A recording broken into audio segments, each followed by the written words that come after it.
আপনারা সবাই কেমন আছেন? আশা করি সকলে ভালো আছেন। তো আপনাদের দোয়া এবং ভালোবাসা আল্লাহর রহমতে আমি অনেক ভালো আছি।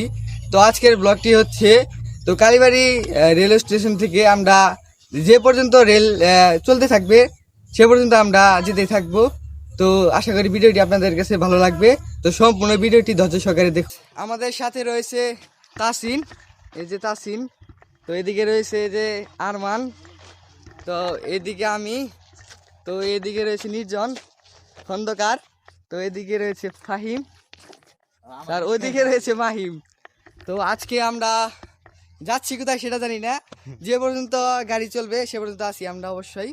তো আপনারা আমাদের সাথে থাকুন আর ভিডিওটা কন্টিনিউ করতে থাকুন। এইদিকে আমাদের ট্রেন চলে আসছে, এই যে আমি এদিকে, এই যে আমাদের ট্রেন। তো ফাইনালি আমরা সবাই কালীবাড়ি রেল স্টেশন থেকে ট্রেনে উঠে পড়লাম। তো এই যে ট্রেনের ভিতরের অবস্থা, তো লোকাল ট্রেন হিসেবে মোটামুটি ভালোই আছে। তো ট্রেনে উঠলাম সবাই। তো এখানে আমরা সিটও পেয়ে গেছিলাম, সবার বসার জায়গা হয়ে গেছিলো। তো সবাই এখানে আমার ভিডিওতে আসার জন্য ওয়েট করতেছিল। তো এখান থেকে আমরা কালীবাড়ি রেল স্টেশন থেকে যাব সরিষাবাড়ি, সরিষাবাড়ি থেকে তারাকান্দি, তারপর যাব আমরা বঞ্চাপুর। তো তারাকান্দির পরে বঞ্চাপুর যাওয়ার উদ্দেশ্যে আমরা যখন তারাকান্দি রেলওয়ে স্টেশন থেকে ভ্রমণ শুরু করি, তখনই এই যে এই গুহার কিছু ঘটনা শুনতে পাই স্থায়ী এলাকার মানুষের কাছ থেকে।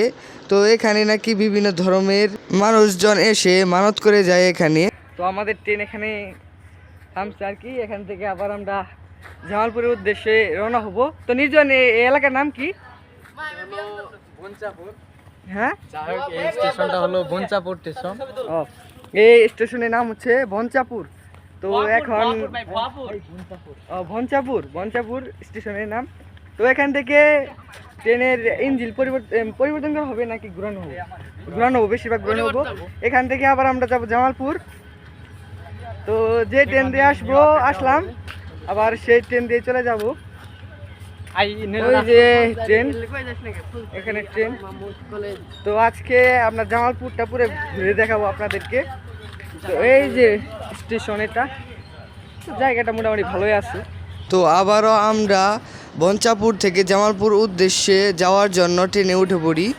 তো ট্রেন ভ্রমণটি আমার কাছে ভালোই লাগলো। তো ফার্স্ট টাইম আমি ট্রেন ভ্রমণ করলাম, তা বন্ধুদের সাথে। তো ফাইনালি 5 ঘন্টার উপরে জার্নি করার পর আবারও চলে আসলাম জামালপুরে।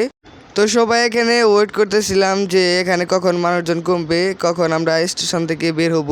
তো এটা হচ্ছে জামালপুর স্টেশন। তো এই ট্রেন দিয়ে এতক্ষণ আমরা ভ্রমণ করলাম। তো 5 ঘন্টার উপরে এই ট্রেন দিয়ে প্রায় ভ্রমণ করা হয়েছে। তো আমরা যেখানে বসে আসছি সেখানে কোনো ভিড়াভিড়ি ছিল না। তো তারপর দেখি যখন ট্রেনটা আমাদের সামনে দিয়ে চলে গেল, তখন দেখি অনেক মানুষজন উঠলো জামালপুর রেলওয়ে স্টেশন থেকে। তো এখন এই ট্রেনটি যাবে ময়মনসিংহ, ময়মনসিংহ থেকে চিটাগাং যাবে। তো চিটাগাং থেকে আবারও ব্যাক করবে জামালপুরের উদ্দেশ্যে। এইমাত্র আমরা ট্রেন থেকে নামলাম। তো এখন আমরা দেখি হয়তো রেস্টুরেন্টে যাবো। এখন সারাদিন কিছু খাওয়া দাওয়া করা হয় নাই। তো এখন আমরা সবাই রেস্টুরেন্টে চলে আসছি কাচ্চি ডাইনে কাচ্চি খাওয়ার জন্য। তো এখন প্রায় 2টার উপরে বাজে। তো সকালে বঞ্চাপুর হালকা পাতলা নাস্তা করা হয়েছিল। তো জামালপুর কাচ্চি ডাইনে হালকা পাতলা কিছু খেয়ে নিলাম। তো এখন যাব আশিক মাহমুদ কলেজে। তো সবাই মিলে এখান থেকে এই আবার স্টেডিয়ামে যাব। তো আশিক মাহমুদ কলেজে একটু ঘুরে ফিরে দেখছিলাম সবাই। তো আশিক মাহমুদ কলেজের পুকুর পাড়ে অনেক সুন্দর দৃশ্য। তো এখানে আপনাদেরকে আমি দেখাচ্ছি, দেখুন পুকুর পাড়টা অনেক সুন্দর দেখা যাচ্ছে এখান থেকে, পুরো ভিউটা ধরছি এখান থেকে। তো আমরা আশিক মাহমুদ কলেজ থেকে চলে আসলাম স্টেডিয়ামে। তো এখানে আসার পর দেখছি যে এখানে ইন্টারের খেলা হচ্ছে। তো সেমিফাইনাল খেলা হচ্ছে এখানে। তো হাফ অ্যান আওয়ার পর্যন্ত খেলা দেখে তো আমরা আবার ব্যাক করি 5 রাস্তা যাওয়ার উদ্দেশ্যে। তো আশিক মাহমুদ কলেজের মাঝখান দিয়ে আবারও চলে যাচ্ছি। তো এখানে দাঁড়িয়ে সবাই ছবি তুলে নিচ্ছিলাম। তো এখান থেকে আমরা সবাই বাড়ির উদ্দেশ্যে রওনা হব। হ্যালো গাইস, আসসালামু আলাইকুম। তো আজকের ভিডিওটা কেমন লাগলো অবশ্যই কমেন্ট করে জানাবেন। তো আজকের এই ভ্রমণ ভিডিও, ট্রেনের ভ্রমণ ভিডিও আজকের এই পর্যন্ত ছিল। তো নেক্সট কিসের ভিডিও দেখতে চান আপনারা অবশ্যই কমেন্ট করে জানাবেন। তো সবাই ভালো থাকবেন।